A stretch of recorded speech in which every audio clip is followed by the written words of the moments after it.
Olá, bem-vindo ao Sermão Online do dia 12 de junho de 2022. Eu sou João Gustavo Varga, pastor da Primeira Igreja Batista em Brodowski. Que a graça e a paz do Senhor Jesus esteja com você que está nos assistindo nesse instante, que seja um momento abençoador em que Deus fale de maneira poderosa na sua vida. Antes de nós meditarmos na palavra do Senhor, vamos aos recadinhos de sempre. Você pode se inscrever, se já não se inscreveu, pode se inscrever no nosso canal no YouTube, Primeira Igreja Batista em Brodowski. Também pode nos seguir nas nossas páginas no Instagram, no Facebook, como está aí na tela. E se você precisar entrar em contato conosco, escreva para a gente pelo nosso WhatsApp, DDD 16 99461 1717. Vamos meditar na palavra do Senhor nesse instante.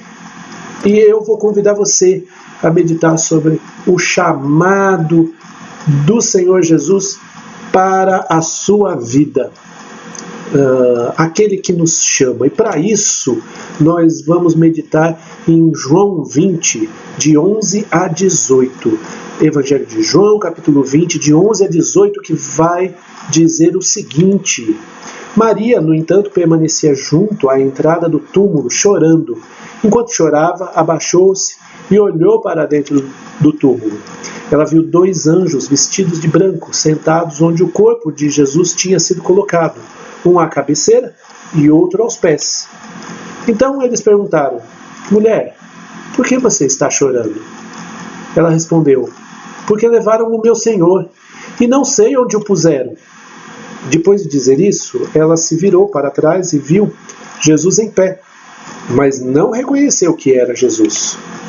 Jesus lhe perguntou: Mulher, por que você está chorando? A quem você procura? Ela, supondo que ele fosse o jardineiro, respondeu: Se o Senhor o tirou daqui, diga-me onde o colocou, e eu o levarei. Disse Jesus: Maria. Ela, voltando-se, lhe disse em hebraico: Rabone. Rabone quer dizer mestre. Jesus continuou: Não me detenha, porque ainda não subi para o meu Pai, mas vá até os meus irmãos e diga a eles: Subo para o meu Pai e o Pai de vocês, para o meu Deus e o Deus de vocês. Então, Maria Madalena foi e anunciou aos discípulos: Eu vi o Senhor, e contava que Jesus lhe tinha dito essas coisas. Antes de nós continuarmos a meditação, vamos orar ao Senhor? Pai querido, nós nos colocamos diante de Ti nesse instante, porque nós precisamos do Senhor. Eu, particularmente, só posso ser um instrumento usado por Ti para que o Senhor fale. Eu não quero ser aquele que fala, pura e simplesmente. Que esse discurso não seja simplesmente meu, mas que seja um discurso, uma explicação, uma meditação orientada e conduzida pelo Senhor. Por isso nós te pedimos que o Teu Espírito Santo conduza todo esse momento, que Ele tome conta deste vídeo, Senhor Deus, deste sermão, para a Tua honra, para a Tua glória e para a edificação da imagem do Teu Filho Jesus Cristo na nossa vida. É no nome de Jesus que nós oramos, Senhor Deus. Amém. Meus queridos, se tem uma coisa que a gente precisa entender a respeito de como Jesus age em relação a nós, é que Ele nos chama. E Ele nos chama pelo nosso nome. Ele nos conhece e Ele nos chama para Ele, para uma vida dedicada a Ele. E por conta disso, nós vamos meditar nesse texto algumas questões sobre o chamado do Senhor Jesus para a nossa vida, para a minha vida, para a sua vida, para que a gente possa viver efetivamente esse chamado. A primeira lição que eu quero deixar é que muitas vezes nós estamos envolvidos nos nossos próprios problemas e isso nos cega um pouco com relação ao chamado da nossa vida. Nos cega um pouco ou nos cega muito, né? Olha só o que diz o verso 11. Maria, no entanto, permanecia junto à entrada do túmulo, chorando. E quando nós falamos disso, o problema dela não era pequeno, ela tinha confiado no Senhor Jesus, seguido o Senhor Jesus aonde quer que ele fosse. Maria Madalena tinha criado um vínculo de relacionamento, de afeto com o Senhor Jesus. Porém, Jesus tinha morrido. E ela, assim como outras mulheres, viram Jesus morrer naquela cruz. E a dor era muito forte. E aí, elas chegaram para preparar o corpo de Jesus, e o corpo de Jesus não estava lá, o túmulo não estava aberto. E a dor foi maior, porque assim, o que será que aconteceu? Quem levou o corpo de Jesus? Apesar de Jesus ter dito que ele ia ressuscitar ao terceiro dia, isso não atinou na mente e no coração delas. E mesmo com alguns anjos falando, ficou meio difícil de elas acreditarem de começo. Não só elas, como os próprios apóstolos. E ela estava ali. As suas companheiras já tinham saído. Pedro e João já tinham corrido para ver o que elas estavam contando e viram que o corpo também não estava lá. Mas ela ficou ali. Ela ficou ali chorando. Não é uma dor pequena. É a dor de uma perda, de um luto, agregado à dor de um sumiço de um corpo, né? E ela estava tão envolta na sua própria dor, tão concentrada na sua dor, que ela não viu nada do que Deus mostrou para ela. Então ela se abaixou para olhar o túmulo de novo, e aí ela viu 2 anjos, e o evangelista João é muito claro em dizer que eram anjos, onde eles estavam sentados, um à cabeceira, outro nos pés da onde Jesus estava, e eles ainda falam com ela e conversam com ela, falam assim, mas o que é que está acontecendo? Por que você está chorando? E ela explica, né? Levaram o meu Senhor, eu não sei onde o puseram. E aí, o texto continua dizendo que ela deu um passinho para trás, né? Olhou, e Jesus estava ali, ressurreto, vivo, e ainda perguntou de novo, por que você está chorando? Mas ela não reconheceu ele. E ela achou que era o jardineiro. E a dor dela era tanta que ela acabou nem perguntando quem era, o que estava fazendo ali. Ela supôs que era o jardineiro e ela já foi logo falando. Se o senhor sabe onde o corpo do meu mestre está, fala para mim que eu dou um jeito de ir lá buscar. Ela já foi logo falando, só presumindo. A dor dela era muito forte, como seria no caso de qualquer um de nós. Agora, muitas vezes as nossas dores, os nossos problemas e as nossas agendas, as nossas correrias do dia a dia, os nossos planos, as nossas obrigações diárias, os nossos afazeres corridos e cheios de coisa que a gente tem para fazer, eles vão impedindo a gente de entender qual é a vontade de Deus, para o que Deus está nos chamando, e nos impede inclusive de realizar aquilo que Deus nos chamou para fazer, para ser e para fazer. E a gente vai se distanciando do propósito de Deus, se distanciando do propósito de Deus e se distanciando do propósito de Deus em todo esse processo. Toma cuidado para você não viver só para si, para as demandas da vida não serem aquilo em que você vai girar em volta. Porque é muito fácil a gente começar a girar em torno só daquilo que é as nossas demandas, só daquilo que são os nossos problemas, só aquilo que são os nossos afazeres, só aquilo que faz parte da nossa realidade. Toma cuidado, porque nisso você vai negando aquilo que o seu chamado, aquilo que Deus tem chamado você. Além disso, a outra lição que nós precisamos entender é quem é aquele que nos chama e como nos chama. Olha só o que diz o versículo. Depois de dizer isso, ela se virou para trás e viu Jesus em pé. Ora, então Jesus estava ressurreto. Jesus disse, Maria. E é muito interessante isso, porque assim, Jesus estava em pé, ressurreto, vitorioso sobre a morte. E esse Jesus é o Jesus que chamou Maria pelo nome. Então, sim, ela reconheceu Jesus. Mas, aquele, portanto, que me chama, que te chama, primeiro, ele nos conhece.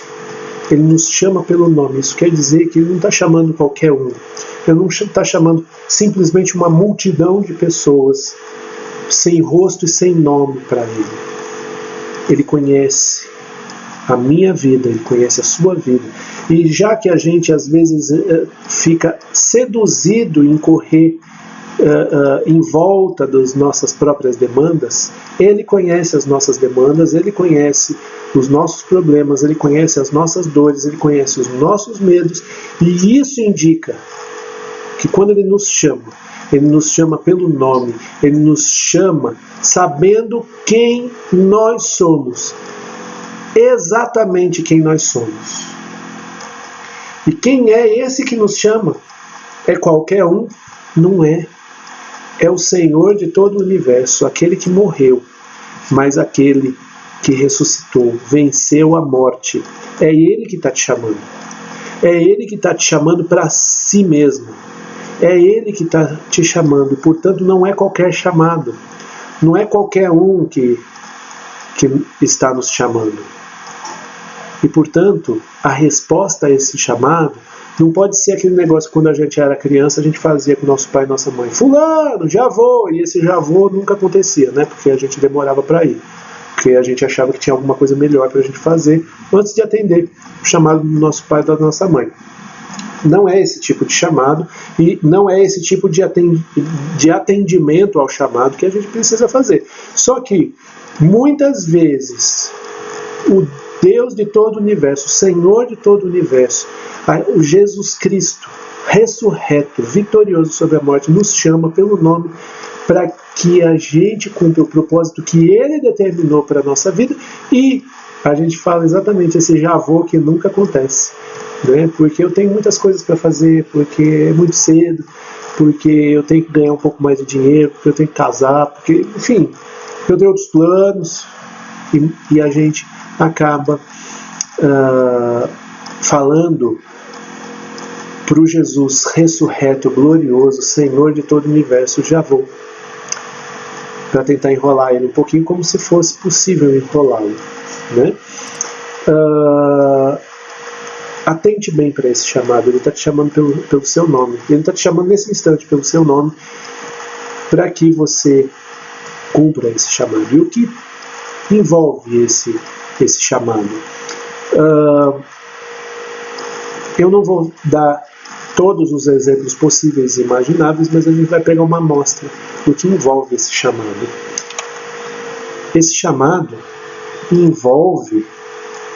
não envolve, aliás, vamos começar falando sobre o que ele não envolve. Ele não envolve uma contemplação alienante. O que isso quer dizer? Olha só no verso 17 o que é que Jesus está dizendo. A Maria Madalena reconheceu ele, e muito provavelmente o que ela fez? Ela deu um grande abraço nele, ou se prostrou e agarrou os pés dele em sentido de adoração. Mas olha o que Jesus disse: não me detenha, porque ainda não subi para o meu Pai, mas vá até os meus irmãos e diga a eles. E aí ele continua chamando ela para uma missão. Quantas vezes a gente acha que viver com Jesus é viver uma contemplação constante? A contemplação faz parte da vida com Jesus, em que a gente para para prestar atenção na sua presença, para prestar atenção na sua grandeza, para adorá-lo e tudo mais. Mas muitas vezes os nossos cultos eles acabam sendo muito anestésicos, como se eles fossem nos levar a um êxtase, a um negócio desse tipo, e aí a gente vai esquecendo da vida e ficando ali. Mas o propósito de Deus não é que a gente vai ficando em êxtase, em adoração. Não é. Ele vai sempre nos chamar para a gente seguir para o propósito e para a missão que Ele nos deu. Então, por exemplo, Ele chamou 3 dos seus apóstolos para ir no monte onde Ele foi transfigurado e a glória do Senhor os envolveu, e Moisés e Elias apareceram numa situação muito transcendente, e Deus falou com eles, Deus o Pai falou com eles de maneira poderosa. E o que é que Pedro no final das contas queria? Queria que fazer uma tenda ali, né, ficar ali estava bom demais, a glória do Senhor preenchendo todas as coisas, mas não, era necessário que eles se levantassem e eles voltassem para continuar o propósito pelo qual Jesus estava ali. Não dava para ficar no monte o tempo todo. Quantas vezes a gente sai da realidade, a gente para de olhar para as questões, para as necessidades e para tudo mais que precisa ser resolvido na nossa vida, na vida das outras pessoas, de acordo com o propósito que Deus nos gerou. Para a gente fugir dessas coisas e trazer a adoração como uma fuga da realidade. Não dá para fazer isso, não é assim que Deus quer que a gente faça. Então, assim, parece que Maria Madalena descobriu que Jesus tinha ressuscitado dos mortos e ela quis ficar ali, junto dele. Ele falou: não me segura não. Tem mais coisa para fazer. Eu ainda estou me preparando para subir, tem algumas coisas que a gente precisa fazer, porque depois disso, além de tudo, eu vou derramar o Espírito Santo sobre vocês, e vocês, no poder do Espírito Santo, tem todo um processo do qual não dá para ficar você e eu aqui num momento de adoração para todo sempre. Não, existem coisas para ser feitas. E eu vou mandar você, inclusive, ir lá falar com eles, porque eles precisam saber daquilo que você está vendo agora. Não dá para ficar aqui. Então a gente não pode entrar num processo de contemplação e de adoração que nos aliene da realidade. A alienação não faz parte do que é o reino de Deus, e a gente não pode usar a adoração para a gente fugir da realidade. O que envolve o chamado? O chamado envolve a salvação. Olha só o que diz o verso 17 ainda: subo para o meu Pai e o Pai de vocês, para o meu Deus e o Deus de vocês. Ora, é nosso Pai, é nosso Deus, porque houve um chamado para a salvação. Ele está chamando o tempo todo as pessoas e movendo a história, para que movendo a história as pessoas possam encontrar o Senhor Jesus e serem salvas. Ele convida as pessoas, a partir de vários meios da história, e é claro, da sua palavra, para que as pessoas possam se arrepender e confiar nele para uma experiência de salvação. E se você já não é salvo, se você não teve essa experiência de salvação, pode ter certeza que ele está te chamando pelo nome. E esse já vou que nunca chega, não é uma boa resposta. Ele vai continuar te chamando, mas esse tempo um dia vai acabar. Então aproveita, enquanto esse tempo de acabar não chegou ainda. O que envolve esse chamado? Ele envolve um chamado para a obediência. Olha o que Jesus diz: vá até os meus irmãos e diga a eles: subo para o meu Pai e o Pai de vocês, para o meu Deus e o Deus de vocês. O que ele está dizendo? Vá e faça o que eu estou mandando. E o que eu estou mandando é isso. Ela foi e ela fez. Mas é um chamado para a obediência. Jesus nos deu vários ensinamentos. O chamado é para quê? O chamado envolve a gente obedecer aquilo que ele nos ensinou e aquilo que ele nos mandou fazer. O que envolve o chamado? O chamado envolve testemunhar. O Senhor nos chama para testemunhar. Olha só o verso 18. Então Maria Madalena foi e anunciou aos discípulos: eu vi o Senhor.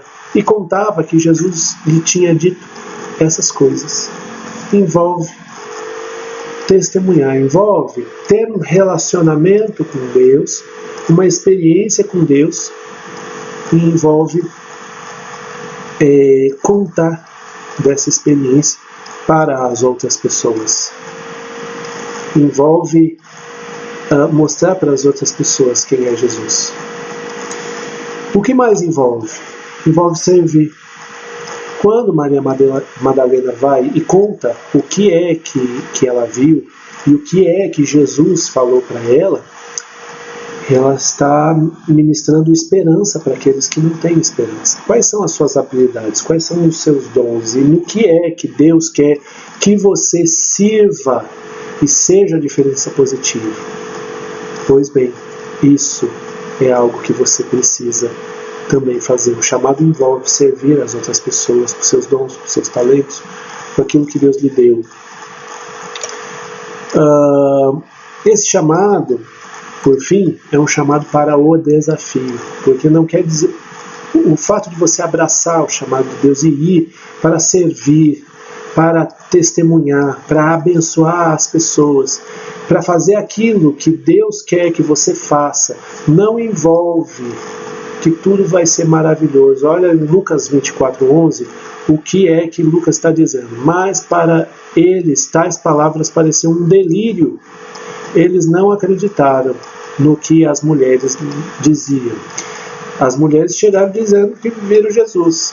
Maria Madalena estava entre essas que falaram: vi Jesus, e anunciou o que Jesus disse. E eles não acreditaram. Quantas vezes nós vamos servir as pessoas e vão existir desafios, vão existir problemas, enquanto a gente está servindo as pessoas, enquanto a gente está abençoando as pessoas, não vai ser tudo lindo.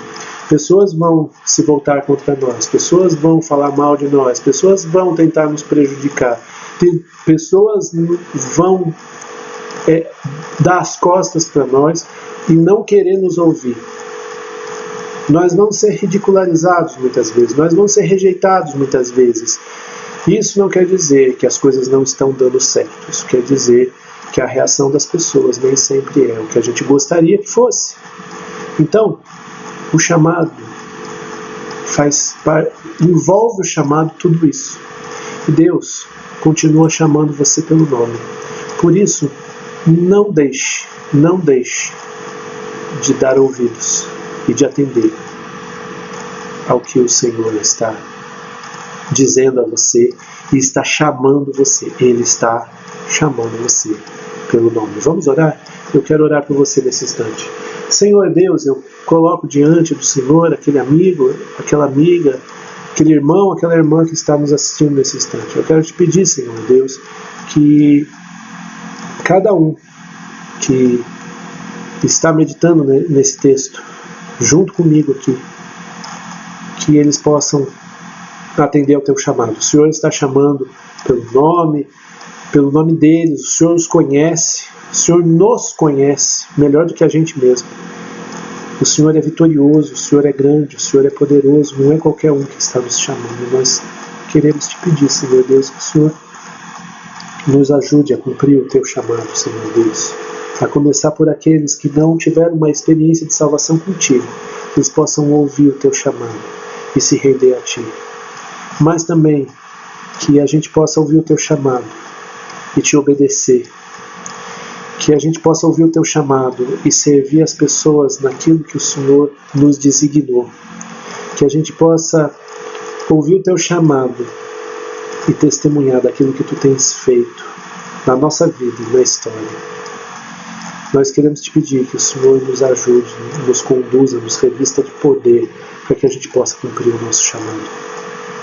É no nome de Jesus que nós oramos, desde já, te agradecendo, Pai. Amém. Meus queridos, é isso. A semana está começando e, portanto, vão ao longo desta semana para serem bênção no mundo ao redor de vocês e para as pessoas ao redor de vocês, sempre e sempre, atendendo totalmente o chamado do Senhor Jesus para vocês. Que Deus abençoe cada um.